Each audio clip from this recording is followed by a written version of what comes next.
Welcome to Bailey Price Media. Bailey, who actually played the game and knows more football than you will ever forget, know, or understand.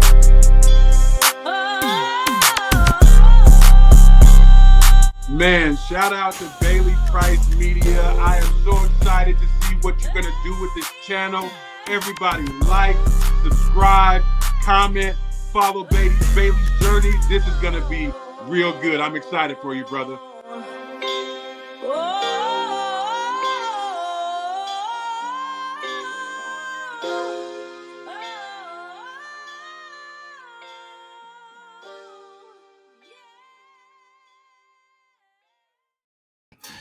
Man, what's going on, everybody? Happy Thursday. Welcome back to another edition of Bailey Price Media Live. We got a lot to talk about. It was a big day in sports media and sports news.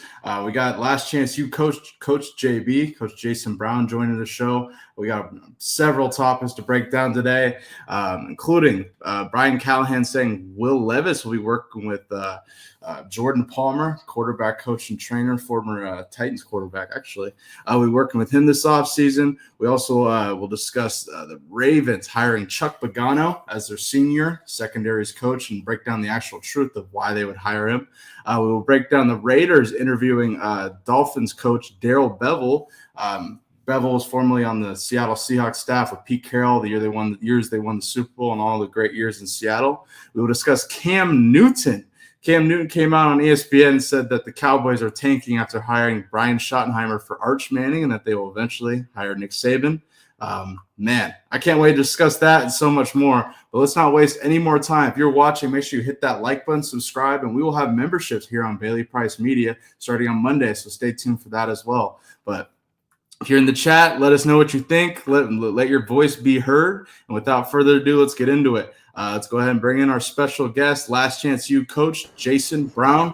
Coach JB, welcome to the show. How you doing, man? What up, man? What up? Chilling.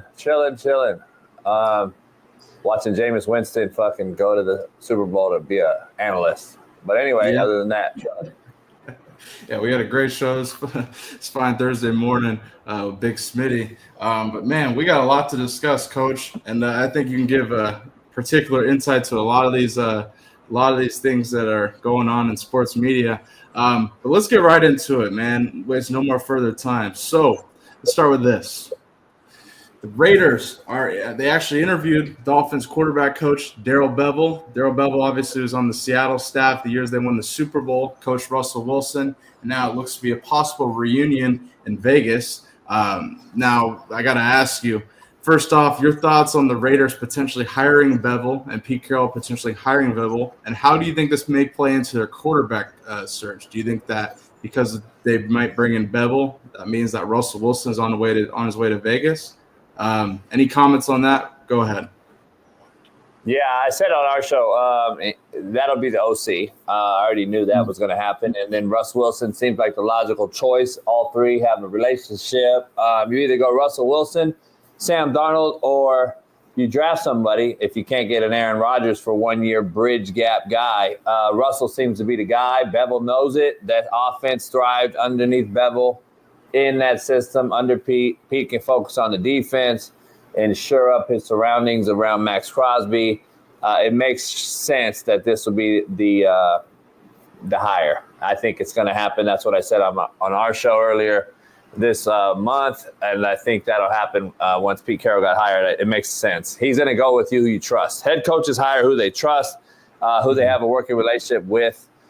Or they go a completely opposite left-hand turn at the stop sign and go with somebody new. I don't think Pete's at the age to do that, so I think he goes with the comfortable decision and choice, and what his gut tells him is Bevell. He knows him, hire him, and get back. If the head coach, my boy in Carolina, if he wasn't the head coach, he would have hired him. Oh, he would have hired Dave Canales? Yeah, that makes complete sense. Yeah. He gave Dave his first job at SC. Yeah, they go way back. Dave Canales also in Seattle with Pete during that time. But that does seem like a real reason why they'd bring in Russell Wilson. Now let me ask you, Russell Wilson coming to that Raiders team, really, if you look at their offense, they got a couple pieces on the offensive line obviously 2 solid tight ends, Jacoby Myers maybe. Other than that, what do the Raiders need to bring in offensively in order to support Russell Wilson and actually lead this team to some success? Trade Meyer, get rid of his weirdo ass. He's soft as shit. Get rid of him and get something for him. And then get rid of him, and then maybe you can get something in return. You already have Brock Bowers. You got Jacoby Myers. I like him. You need to go get another number 1 receiver, and you get that and get a running back and shore up the O-line. You possibly can get O-line, D-line in the draft this year, unless you can go get a big-time left tackle or something somewhere in the trade. I don't see. But anyway, I think you get some O-linemen in the draft. Do what Harbaugh did last year with L.A. and the Chargers. Similar things. But they got to get a running back that can carry the ball 25 times a game. That's just what I think. You got to get a back, a thoroughbred. And then you got to get a big-time number 1. And I don't think you need, in that system, you can live with the Rams ideology of a Higbee, Hawkinson. After that, you can have some mid-major guys. Look at what they did in Seattle with Pete during that run. Jimmy Graham was older. You had a couple other guys. Well, you had three, 4 tight ends that you can move around in that system. You keep Bauer. You can go get a couple other number 2 tight ends and go get you a 1 wide out, a 1 back, and draft tackles in the draft. And get you a Russell Wilson or a Sam Darnold for a year and see what happens. But he's 73. He doesn't have a 5-year build process here. This isn't a 3-year plan for success like you're taking over a college program and you put together this 3-year plan. This is win now or die. That's just what the NFL is. You're in the AFC West. Arguably, I'd argue they're the best conference in football now going forward with Pete addition to the West. The 4 best head coaches among divisions, in my opinion, are right here. Andy Reid, arguably the best in football right now. Harbaugh is right in the top 5, in my opinion. Pete is already going to be back in the top 5, in my opinion. And you throw in another Super Bowl winning Sean Payton. That's the best coaches. That's the 4 best coaches of any other 4 teams in football. So you add this. You got to win now. He doesn't have a 5-year process or a plan. You don't have it. So I'm curious to see. And that's why I think they'll go with Bevel. I think he'll go. He already retained his D coordinator. He's not even. That tells me Pete already knows I'm going to run the D. You're going to be the title D coordinator. I don't have time to shop around and look for a D coordinator. I'm going to run it. And now I go get an OC, so I don't have to fuck with the OC at all. And someone I know that will do what I know is best. Go get Russ or someone comfortable, Gino maybe, I don't know, and see what happens. I think he's already going fast, rapid fire. That's why he kept the DC. That's why he's going to get Bevel, and that's why Russ makes sense. Yeah, absolutely. Yeah. And you mentioned where we were talking pieces that the Raiders need to bring in order for that offense to be successful with Russell Wilson, that quarterback. You mentioned a back. The Raiders have the 6th overall pick, Coach. TJ in the chat already beat me to it, but do you think they take a running back with that pick, possibly Ashton Genty out of Boise? Too high for a running back? Never. He'll go get a corner, a 6'3" corner that's available like he did in Seattle, like he did with Richard Sherman, like he did with the kid out of Texas A&M Kingsville. He'll do those things. Yeah, he'll do those things before he'll get a running back. Running backs are too he can't waste a 6th pick on a running back, not this year, not on a rebuild. If the Raiders were loaded and they had a franchise QB and a franchise this and a franchise that, yeah, they don't. I'd go out there and shop the market and free agencies for a back before I do that. Or you play great defense and you run the football by committee. And I wouldn't be shocked if he went the other way and focused on defense. And hear me out on this. Go and get a Justin Fields. Yeah. And running back by committee. And run triple and run RPO and run double option and just run the football and play great defense. Throw the ball to Brock Bowers, milk the clock, fucking punt it away when you have to, play field position, and do what Harbaugh did this year, win 10 games. I would not be shocked if he did that with with a Justin Fields. I wouldn't be shocked. I don't expect it, but I wouldn't be shocked if he went that route year one. Now, year two, you either draft a QB in the draft that you think can be good in 2 years, or you make a play at a free agent, like I said, like an Aaron Rodgers for a year, like a Sam Darnold or a Russell Wilson, and then next year you see who comes open in free agency. Maybe there's a bigger name that comes open, and you can go after him. A Dak, somebody like that that you might be able to get. Who knows? Yeah, absolutely. And I think in terms of a bridge quarterback, you mentioned Pete. He's too old to go and make a splash hire of somebody he doesn't know. I think, if anything, at least in my personal opinion, if you were to go get a quarterback, it seems like Russell Wilson's looming to be the next option just because of him bringing in Darrell Bevell. Now, what I do want to show before we move on is Russell Wilson went on McAfee and just gave brief comments on his relationship with Pete Carroll and his time in Seattle during the Super Bowl run days. Take a listen. Working with Pete, how would you describe your relationship with Pete? Have you caught up with him since you have left Seattle Seahawks? Coach Carroll did a tremendous job of leading us and pushing us every day to be our best back then, and us players wanted it. And I think Pete's an amazing football coach. I think he's an amazing individual. I've been fortunate to play for two really special coaches in terms of men and how they think and how they process the game, unique individuals and how they lead and motivate. I think they're culture builders. I think Pete will do a great job wherever he goes. We've always stayed in touch. I went to see him and a lot of the other guys, Bobby and Doug Baldwin and DK Metcalf, Sherman, all those guys. When Coach Carroll got let go from Seattle, we spent a lot of time there and we flew back in. Funny because if Sherman and I could be in the same room, it's always a good thing, Yes, I would imagine. We were just all competitors, man. We love playing ball. We love winning. We love pushing it. And I think Pete always did a good job of that. I'm happy to hear that. You guys went back there, had a little reunion. Coach, I got to ask you, any possibility of that reunion happening in Vegas? I mean, I'm not going to take too much from Russ's comments there. It's pretty what you'd expect from him on that. But I don't know. You mentioned it. They're bringing in reportedly. They interviewed Darrell Bevell. Should they bring in Darrell Bevell? Do you think this is the best option in terms of a bridge quarterback, or do you think going and getting an Aaron Rodgers, a Sam Darnold, or trading for a Dak Prescott is a better option? I like Russ. I think Russ is the best fit because of comfortability. Here's the issue. If they can't get him, Bevell wants to throw the football deep. He wants to stretch the field. They're going to have to get a DK or some type of burner wideout, whether it's T. Higgins or Tyreek Hill or somebody that's going to be coming up and disgruntled wideout. They're going to have to go after someone like that. And if Russell's not there to throw that deep ball in Bevell's system, the next guy, in my opinion, would have to be Jameis Winston. So if that's the case, if you want to throw the football deep, you get Jameis Winston if you can't get Russell Wilson. I don't think the Steelers are going to hold on to Russell Wilson and make it so impossible to get him.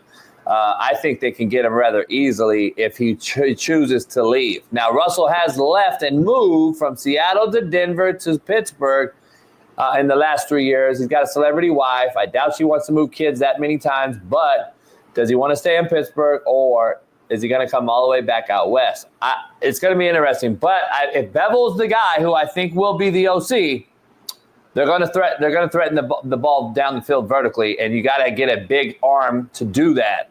And I believe there's only Sam Darnold can do it as well. So there's 3 guys in there. Of course, A-Rod can, but is he going to do it? I don't know.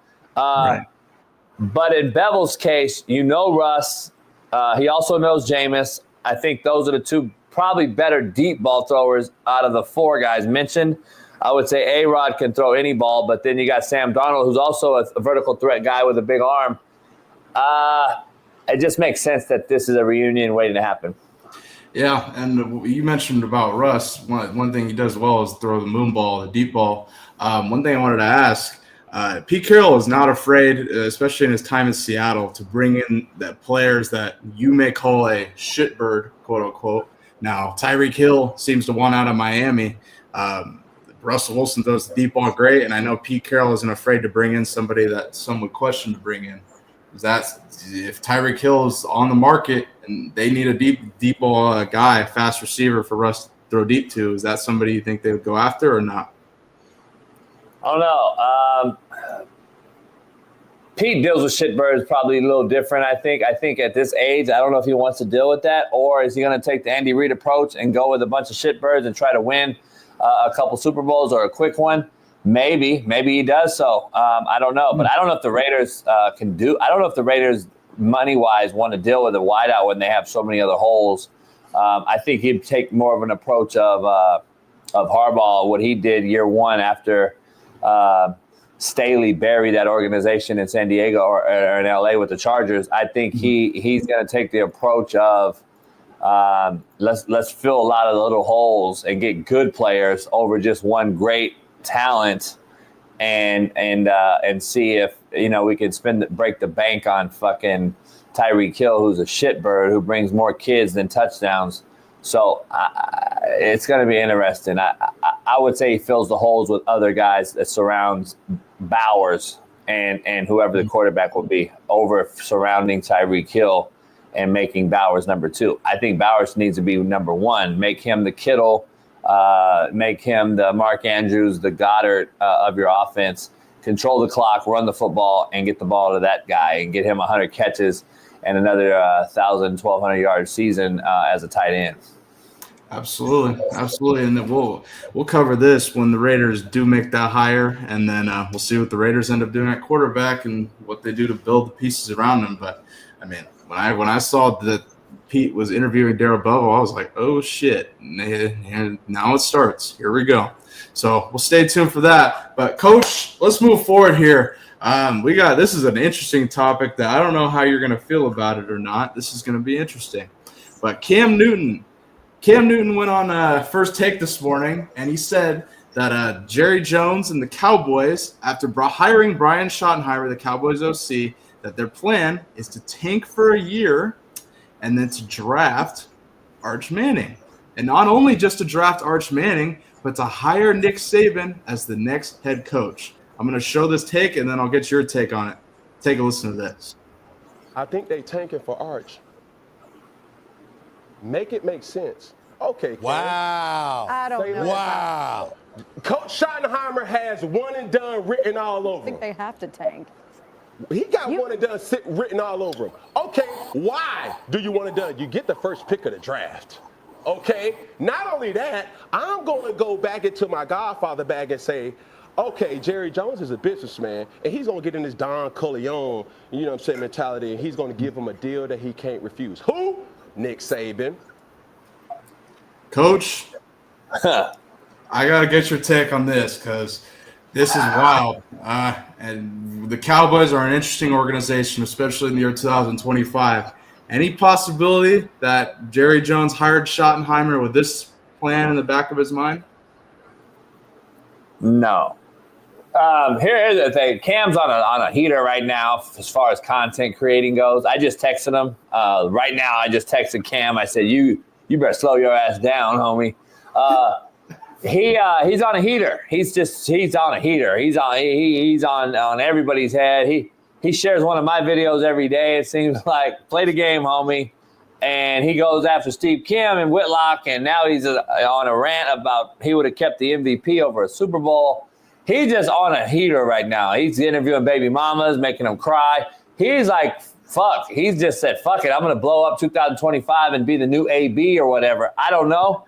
But he needs to just slow down. Nick Saban doesn't want to coach in the NFL, in my opinion. But if he does coach again, it would be in the NFL. I could see him following Belichick and Pete Carroll, saying, I got one more in me. Cool. Him, again, we're asking why Dion didn't take the job, because he wants control. You don't think Nick Saban wants fucking control? Jerry Jones is not giving that up.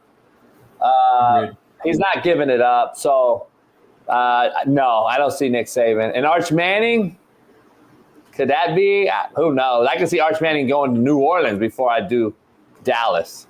So, anyway, who knows? It's a hot take, man. It is what it is. We're going to have them tomorrow. Fuck it. I'm going to do one. I'm going to come up with one tonight. Yeah, and I'm with you on that. And I think you made a great point. Prime ain't going there. Deion Sanders didn't want to go there. And I think a big part of that, obviously, Prime has full autonomy at Colorado with Rick George being his AD, him and Rick working hand in hand. Ain't no way Jerry Jones is going to give Prime that full autonomy, so why would he give Nick that? And Nick Saban definitely wants full autonomy if Deion Sanders doesn't want that as well. So that's a great point you raised. And going back to this hire of Schottenheimer, obviously Brian Heimer's son of legend, Marty Schottenheimer. Now, I got to ask you about this hire. This is somebody that Jerry Jones can control. You believe that? Oh, yeah. He's a pawn. He's a fucking pawn. This guy's a puppet in the puppet show. That's all he is. He's a puppet, and Jerry Jones is a puppet master. You don't hire this guy. This guy's horrible. He's not even a good play caller. He never has been. Never has been. I know too many guys that played for him on his rosters, coached with him. I don't know anybody that just tells me how great this motherfucker is. His daddy was a good head coach. This guy's not I don't know. I think it was a comfortable decision. Jerry Jones does not like being comfortable, being uncomfortable.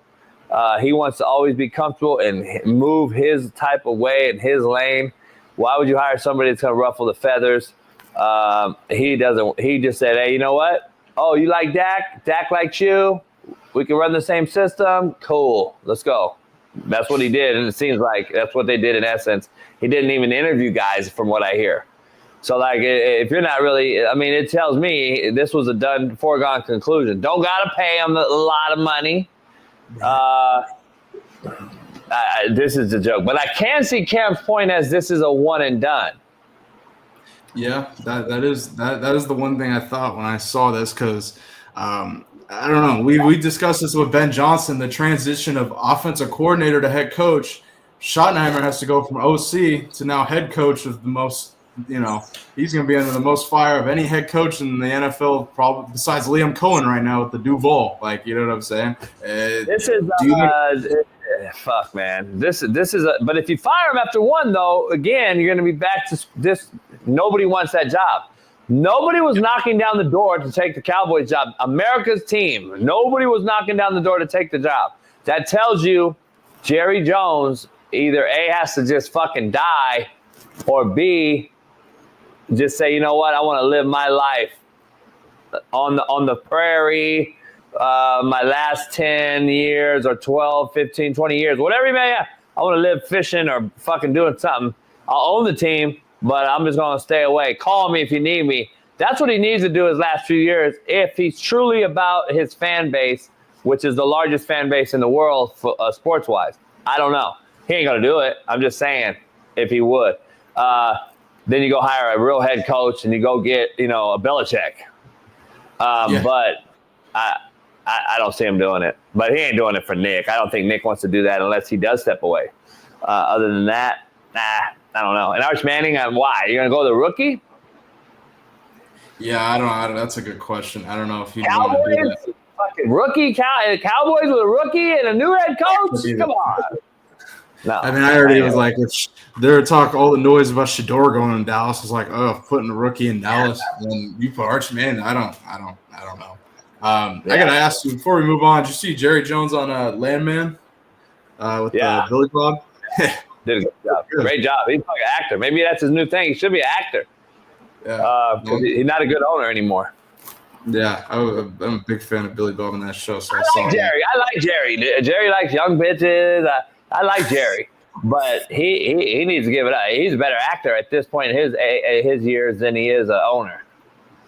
Yeah, absolutely. And the last brief question I'll ask you on the Cowboys: any optimism with Schottenheimer, or you're convinced it's a one and done? There's no way that they're successful with Schottenheimer as head coach. No, he's one and done, which is going to look bad on the Cowboys, but he's one and done, bro. There's no way. There's no way. No way that fucking Micah Parsons listens to fucking him. There's no way that CeeDee Lamb listens to him. I don't see it. I think the shit unravels before it even gets going, and that's what I think. I personally think that. Have you seen the news though about all these rigged these officials, high-ranking guys coming out in politics and in in football calling the NFL rigged? Like, have you seen like the former VP of officiating of the NFL, Dean Blandino? Have you seen what his brother believes, that the NFL is rigged, and that they made him sign an NDA when he left the league office? That doesn't surprise me. And Troy Aikman came out and was like, "You're affecting these bettors, and we know why," and all these little innuendos. There's a lot of shit coming out with this Chiefs Queendom officiating. I'm just telling you, stay tuned for that. On your next show, might be wanting to be about that, or we talk about it tomorrow. But that's a lot of shit going on. I'm getting text messages, all kind of shit. Referees. I actually, on this channel, I have I don't know if you remember, we brought him on your show, Dana Sanders. He has a great take on that, and he can give some insight into that. So I'll have to give Dana a call. We can discuss that in depth. Man, yeah, that's big though. That's Jesus.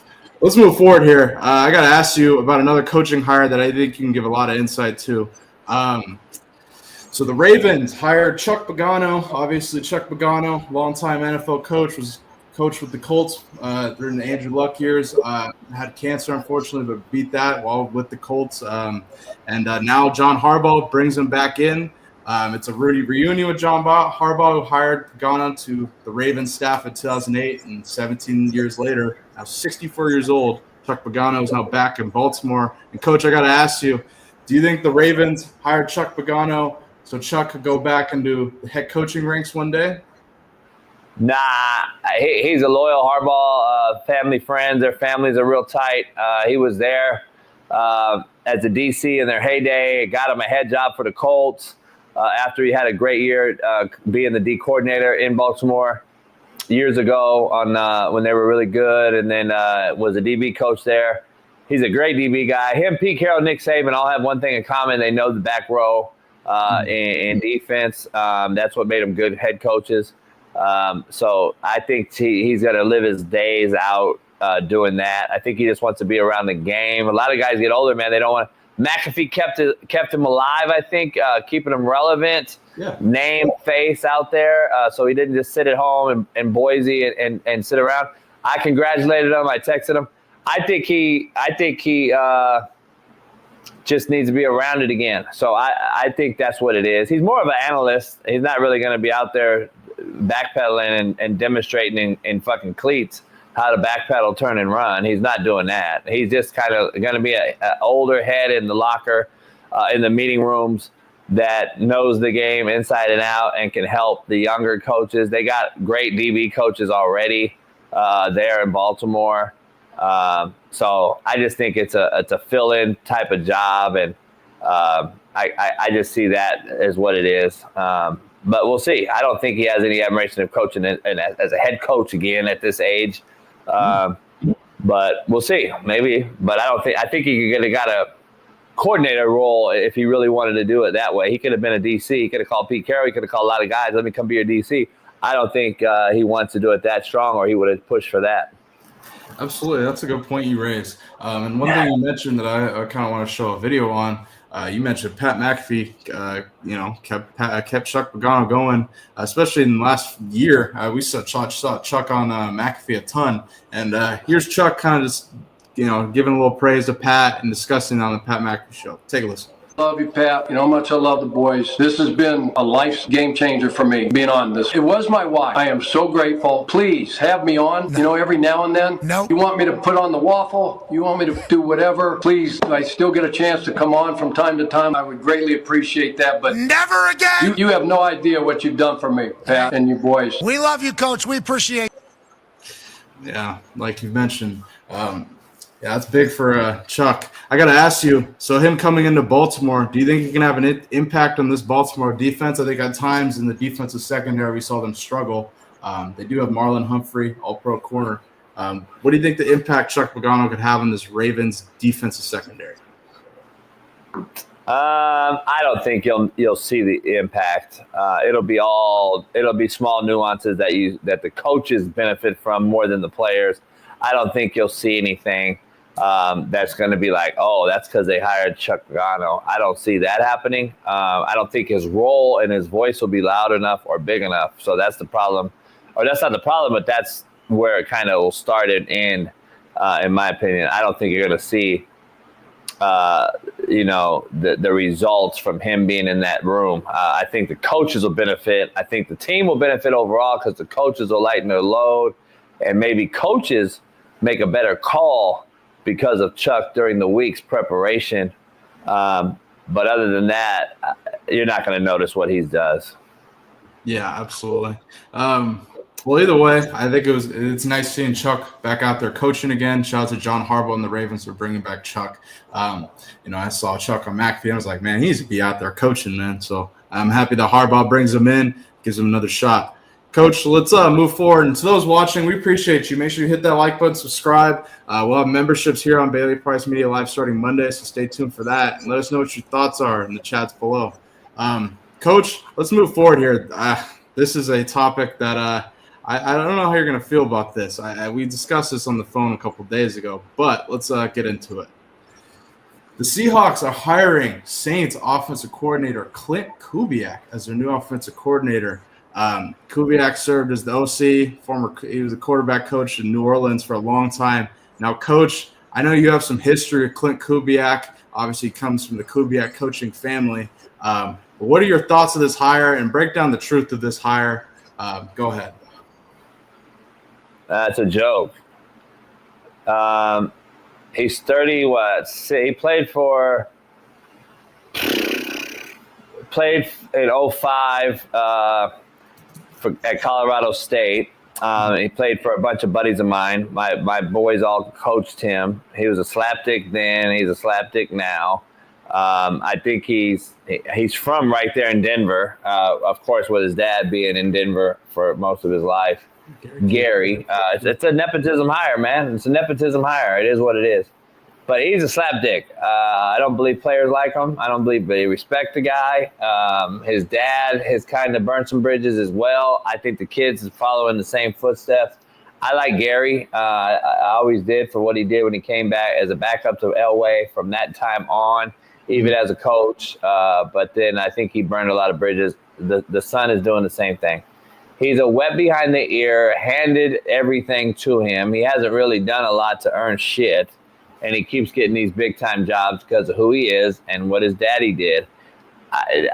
I'm glad he's not going to with Pete Carroll. That's all I can tell you. I'm glad he's not going to Seattle when Pete was there. That's all I can say. Go ahead and have him. That's your team, Bailey, but I think the head coach in Seattle is a I'm not high on him, and I'm not high on this cat. What has he done? What has he done? What's on his resume that he's fucking shown you that he's done? Derek Carr, what did he do with him? Another shitbird. What has he done with anybody? He coached Russell Wilson in Denver. Like I don't. That's why I wanted to ask you about this, because when I saw this hire for the Seahawks, I was a little concerned. I also was concerned at who they were interviewing, because it looked like at one point they were going to go back to having co-offensive coordinators, which, if you remember, in Seattle didn't start off great, didn't end well. So I was a little concerned by that. And I got to ask you, we've discussed Mike McDonald and the Seahawks on this show previously, probably about a year ago. And fast forward a year later, I think all of our predictions about that division ended up being true. I got to ask you, is there any glimmer of hope for Seahawks fans after them hiring Klint Kubiak? I mean, they fired offensive coordinator Ryan Grubb after one season, after hiring him from the University of Washington. Obviously had all this success with Michael Penix and the Washington Huskies, leading them to the national championships. Their offensive coordinator, they fired him after a year, which I was like, that's a kind of a shocker to me. And then they hired Klint Kubiak after interviewing a bunch of different people. So what are your thoughts, and any glimmer of hope for Seahawks fans? Nah, fucking DEI hire. Here's the thing. A good friend of mine coached him in Colorado State. He was OC, buddy named Coach Hammerschmidt. He was there with Sonny Lubick, who the stadium's named after in Colorado State. He was a legend there. That's who he played for. And I had a bunch of friends on that staff. I'm telling you, he hasn't done shit. As a player, as a coach, he ain't done shit. There's no hope. You guys are fucked. Here's why. You got a defensive coordinator who's kind of young in his own right, very young as a head coach.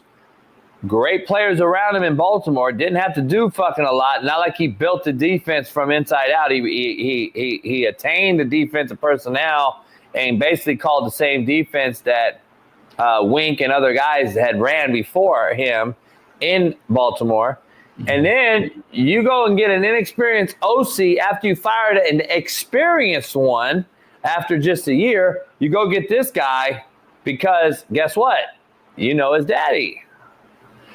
And again, this is the problem. This is why we're going to have you could have a 2, maybe 3 and done up in Seattle, man, after this year. Plus, when he takes the job, he removes Pete Carroll's shit. He changes the offense around, doesn't want to have anything to do with Legion of Boom, all this shit. You don't think that gets around to the players and players that know or go on Richard Sherman's podcast, say, hey, we fucking took your shit all down. You don't think that shit matters when people start talking? All these OGs talk to these younger players. Right. I'm telling you, there's a problem in Seattle now, man. I don't like it because I still like the Seahawks because of Pete. And I've always kind of was a Seahawks fan after the Rams in the West, all the way back to the Dave Craig days. So Kurt Warner days, the running back Kurt Warner. I don't see it, man. I see a struggle right here going on. Yeah, and I mean, we discussed the gutting of the VMAX, so to speak, the Virginia Mason Athletic Center where the Seahawks practice out in Renton. And when Mike McDonald was hired, he did remove a lot of the legendary artifacts, of the Seahawks glory days with Pete and Marshawn and all those Super Bowl runs and great defenses they had. And everyone was like, oh, it's bullshit. It's nothing. I don't know if that's nothing because I think especially, me as somebody who grew up in that state, somebody who watched that team, that's a little alarming. So I can only imagine from a player's perspective, players who've been there a long time, because I know Pete Carroll kept a lot of those players in Seattle for a long time from those Super Bowl runs. I wonder how they felt. That's kind of the thing I would raise with this. And now you mentioned, they fired Grubb, who's an older coach. They go and hire Kubiak. Oof. Going to be interesting. You think Mike McDonald's done after this season in Seattle? 1, 2, or 3. He might get a third year, but who knows? It depends. And if they lose Metcalf and they lose – because I like Geno a lot, but to be honest, let's be honest, Geno was a backup for a reason for most of his career. Yeah. I like him, though. I think he's very accurate, got a big arm, all that shit, but he turns the ball over too much in very, very critical situations. He's not a big game quarterback. I can see that being another new dumpster fire and starting all over there too, just like the Raiders are about to do right now with Pete. I can see that happening there and them going after another coach in a year or so. Yeah, and yikes is all I'll say, because if Seattle's tanking and the Raiders are tanking, I have a lot more confidence that the Raiders are going to turn it around quick versus Seattle. I already saw Pete turn around Seattle once, so no doubt. And Boston Richie, we just talked about this, so go back and listen to the whole show, please.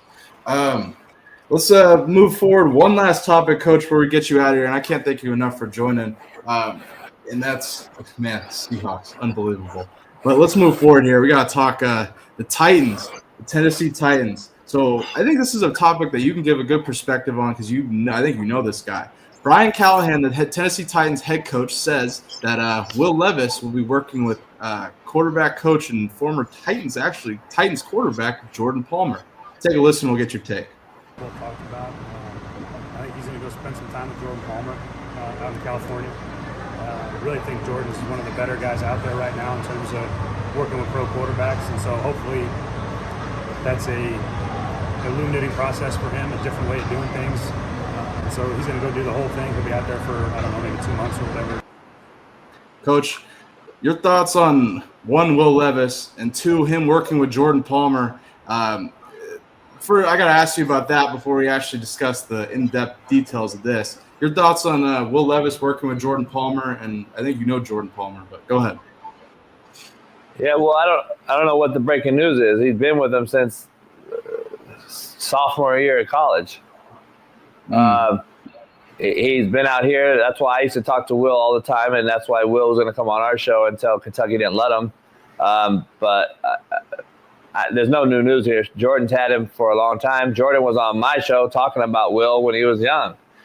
So he's had him the whole time. I think they're just trying to make news of it because Jordan in the last, I would say 2 years, has probably become the elite of the elite when it comes to the QB trainer, when it comes to the NFL brass. Now they're all pushing their guys to Jordan because Jordan is actually getting results, unlike Quincy Avery and these fucks that are so goddamn shitty or just stealing money. Jordan actually develops these guys, and Jordan does it the right way. I'm gonna see if I can get Jordan back on our show, but to talk about it. But and then Gio's doing a lot of things too, and he's waiting to see who New Orleans hires as the head coach to figure out what Spencer Rattler's going to do. But on the West Coast, you got Gio is a big name in Arizona, who also dabbles in California, and then Jordan Palmer is probably the biggest name on the West Coast, and in theory, he's the biggest. Period, as far as QB kind of whispers right now. So it's not a shocker, but he's had him. He's been with them for a long time. So I don't know why they're just making an announcement of it, because I think Jordan and his brother Carson, of course, just took a high school coaching job at his old alma mater, Santa Margarita, which is out here as well. Nice. Carson works out and has his facility here in like Dana Point on the beach, and people come out to Orange County and work with them for the whole summer or the spring and the summer. So Will loves California. Will will be out here. He likes pretty girls. I'm sure he'll find some out here too. So, since the one that was on draft day left him. Well, the real reason I had to ask you about Will Levis working with Jordan Palmer and them trying to make a so-called story out of this, because, I think this has been a long-going thing. But I got to ask you, so the Titans president of football operations came out and said, we will not pass on a generational talent with the first overall pick in the NFL draft. Now, they obviously met with Shedeur Sanders at the Shrine Bowl. They've met with several players. I believe Abdul Carter being another one. Now, Travis Hunter, I got to ask you, when I heard Brian Callahan talk about Will Levis and saying he's working with Jordan Palmer, I was like, okay. Does that mean that they're going to actually follow through with what they said by generational talent, like a unicorn, and go ahead and draft the unicorn and Travis Hunter? Any thoughts on that? Yeah, I don't know. Shedeur is not a generational talent. Travis could be, right? We all think he's a guy that we haven't seen, and he's a unicorn and all this.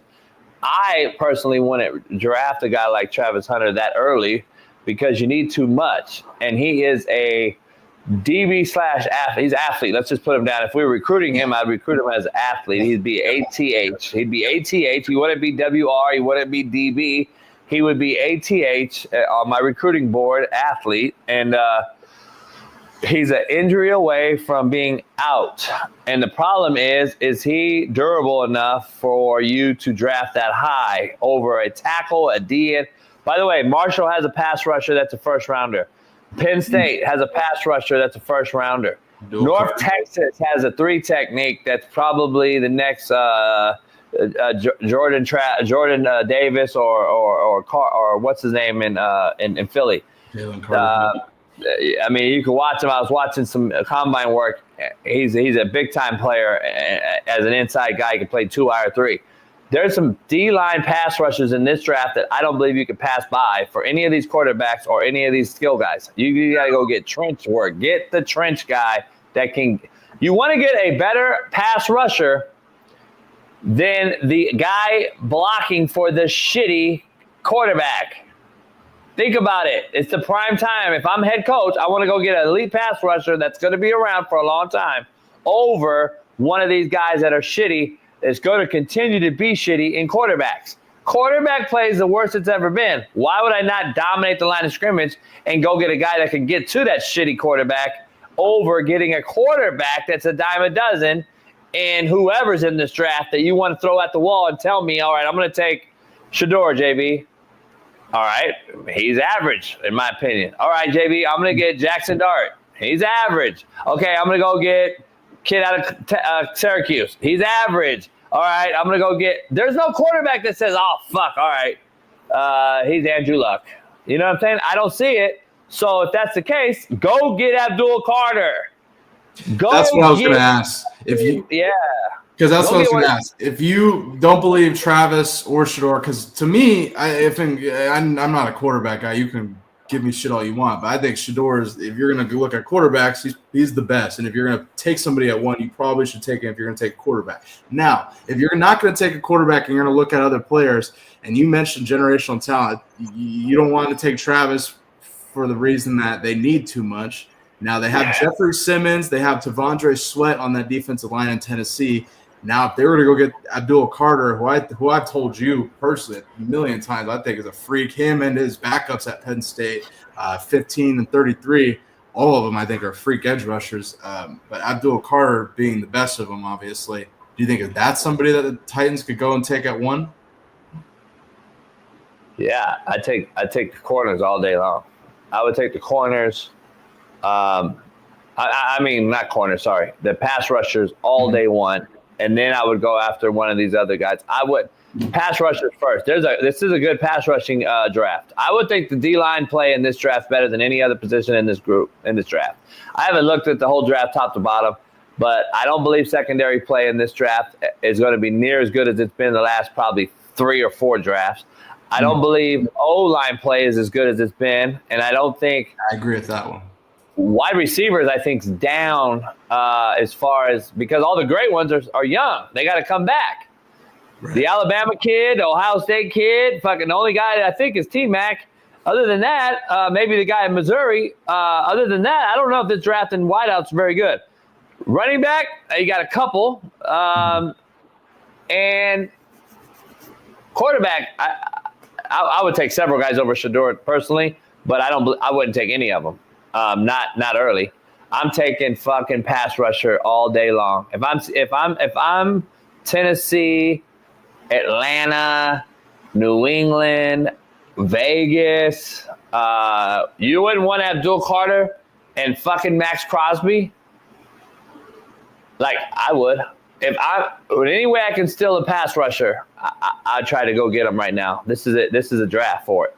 Well, so I would let it go get that first. Quarterbacks, I don't know. Yeah, see, the way you said that screams to me that Pete Carroll, who we just talked about earlier, the show at pick 6, could go and get a Carter. Hey, I don't know what pick it is. You guys fact check it. I don't know what pick it was, but he took one of my kids in the first round. I want to say 9, 11. What year was that? What pick did he have when he took Bruce Irvin?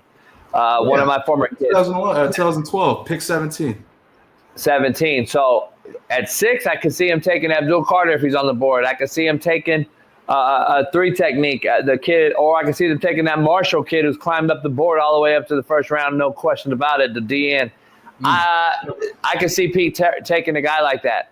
So I'm just telling you, Pete's done some crazy things in drafts that have worked out. And he was one of the better GMs as a head coach, by the way, that no one talked about over some of the picks. Look what he's taken in the draft.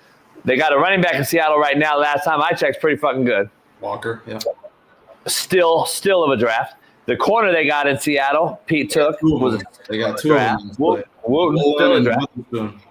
Yeah, well, and then even taking my other kid, Rashad Penny, when Pete. Well, that was a hell of a running back. He just got hurt. So I mean, like, I'm just saying, he's done some things. He'll do it again in Vegas. His eyes ain't got older. Yeah, Bruce Irvin was your kid. I didn't know that. Is the story true that he was playing basketball when he got the draft call? I remember that. I remember that shit like it was yesterday because everyone was like shocked that Pete took him. I was like, I thought he was a hell of a player. I was 12 years old at the time, but I was like really excited. I had to get him. I just had finished getting him his fucking math class, but that's a whole other story to get him into West Virginia. But yeah, that's a whole other story. But yeah, he was a freak. Yeah, he played DN for us, and then returned punts. Yeah, that's some freak shit. That's some freak shit. Like, good Lord.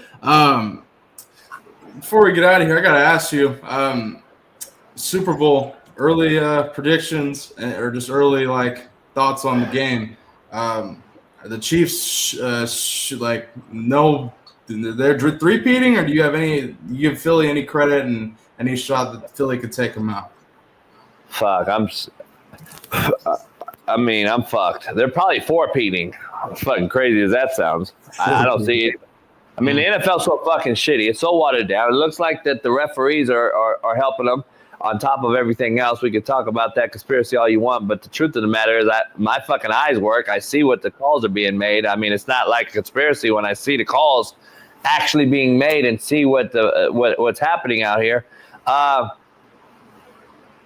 Kellen Moore, if he does take the Saints job, which I've heard is his job, and they get waxed out here because Andy Reid and Spagnuolo, you can't go in half-stepping. The last couple Super Bowls, the other team lost their coach or coordinators during the Super Bowl. So the Chiefs beat them because of that. I still think it'll be a good game because the Eagles are so talented roster-wise, but if Kellen Moore's half-stepping, Spagnuolo's going to eat his shit, and they're going to struggle again with a Jalen Hurts who can't throw the ball efficiently from the pocket. You're going to stop the run. Spagnuolo hasn't allowed a 100-yard rusher since 18 in the playoffs. So if this is the game that Saquon gets a little stagnant, it'll be this game.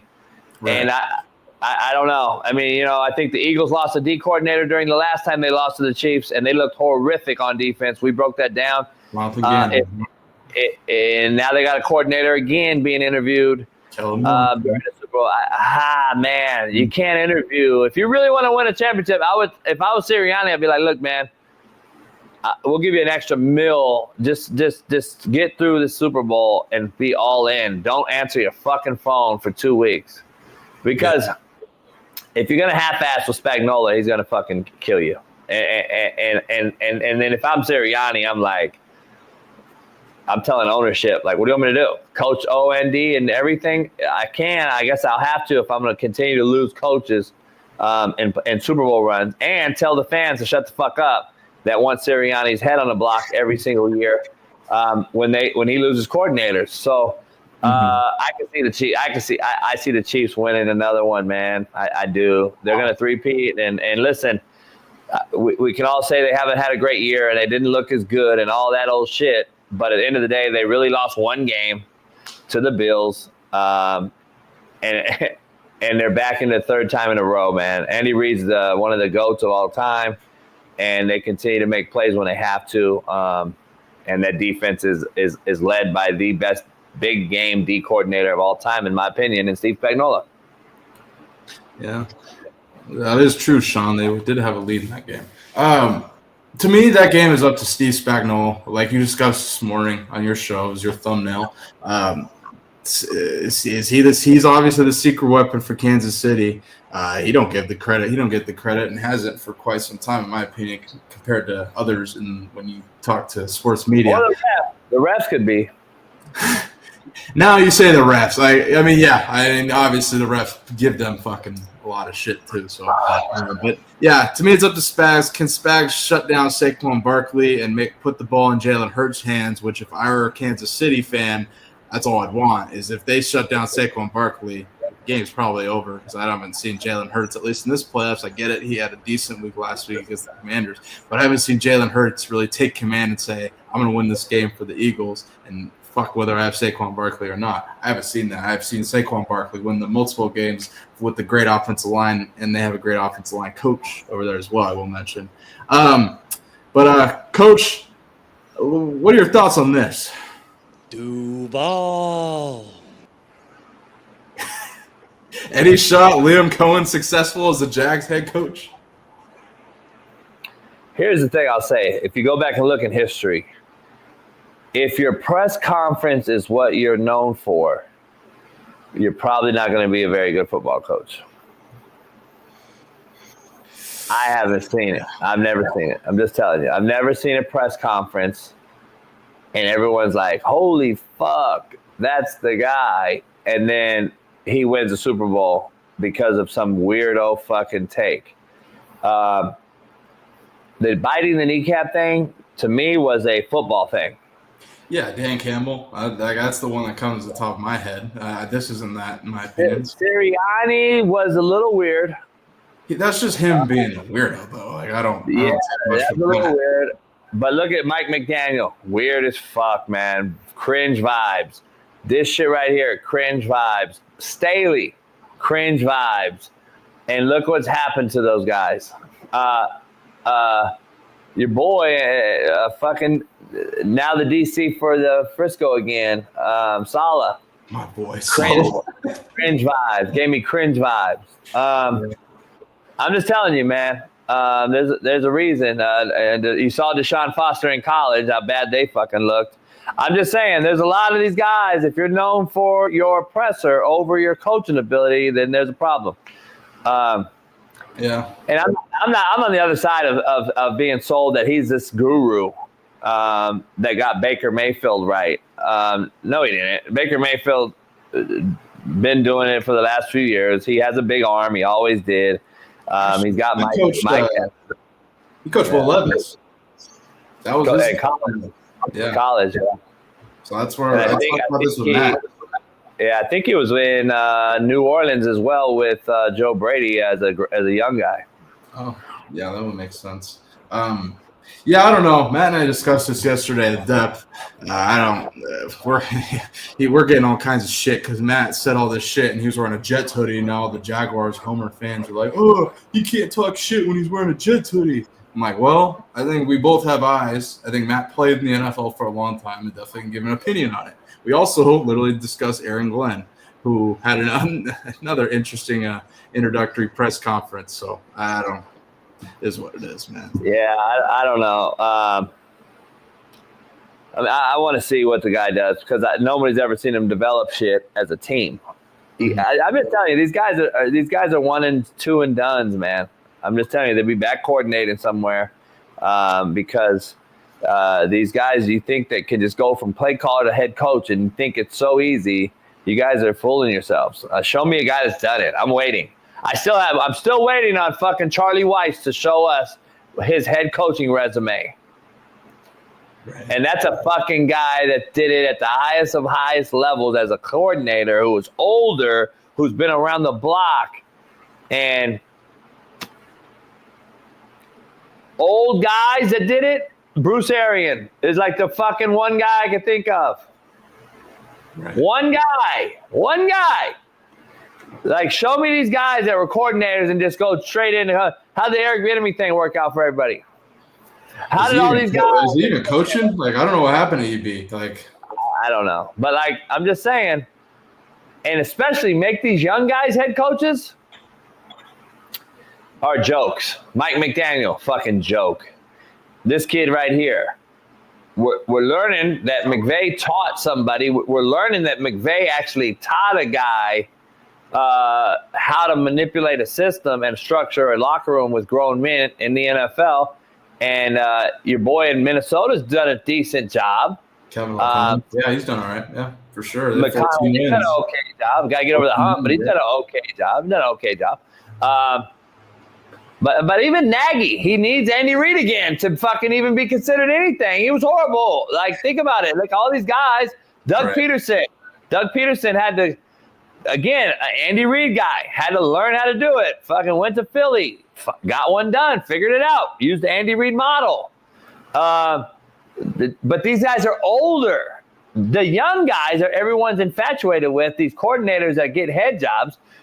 Look at your boy Dave Canales in Carolina. The jury's still out on him, but I'm putting him in that boat. Young head coach, never did it. Went from a play caller. They think he can manage the roster. Right now, they're struggling. I mean, I'm just saying that's what it is. So we'll see. Absolutely. Well, we're going to discuss. We'll discuss coaching all offseason on the show. Several young head coaches that have been hired now in the NFL, and oh man, from you or I, there's more criticism than optimism right now. So we'll see as whether these teams start making moves. Pete, I'm excited to see what Pete and the Raiders do. Aaron Glenn and the Jets, I don't know. Liam Cohen, I don't know. They're in a shit division though, so they have some optimism, I guess. Still Trevor Lawrence is your quarterback. Ben Johnson, tough division again. So I don't know. All these young head coaches is interesting. But Coach, man, I can't thank you enough for joining on this fine Thursday, creating time out of your day. I know you're a busy man. Can't thank you enough. Man, we'll have you back on here next week or sometime. And we are starting a new LA show on Slap Nation YouTube. Go ahead and subscribe to that, covering all things LA sports, LA football, whether that's Chargers, and so many more, Rams, USC football, UCLA, and Deshaun Foster. We'll cover that in depth as well. But, Coach, can't thank you enough for joining. I'll reach out to you offline, but I appreciate you joining, man. Hey, there's a new documentary I'm going to start up too. Oh, yeah, we'll talk. Yeah, it's the Justin Tucker story. It's called Untucked. Well, that's going to be the first topic on the Coach JB show, Big Smitty, tomorrow morning, 9 a.m. Eastern, 6 a.m. Pacific, because I don't know what's going on with Justin Tucker. I just saw your viral video on Twitter. Unbelievable. You should show it. Here. Fuck. Well, thank you all for watching. To all 1,300 people, make sure you hit that like button, subscribe, become a member. We will have memberships here at Bailey Price Media Live starting on Monday, so tune into that. And let me know what you want, what you expect from this channel. Let me know what you want to see on videos, and let me know. But to all those watching, I appreciate you. Make sure you hit the like button, subscribe, and watch the videos later on. And see you guys in the Coach JB show with Big Smitty tomorrow morning, 9 a.m. Pacific, or 9 a.m. Eastern, 6 a.m. Pacific, to discuss Justin Tucker and so much more. But I'll see you soon. Thank you all for watching. Peace.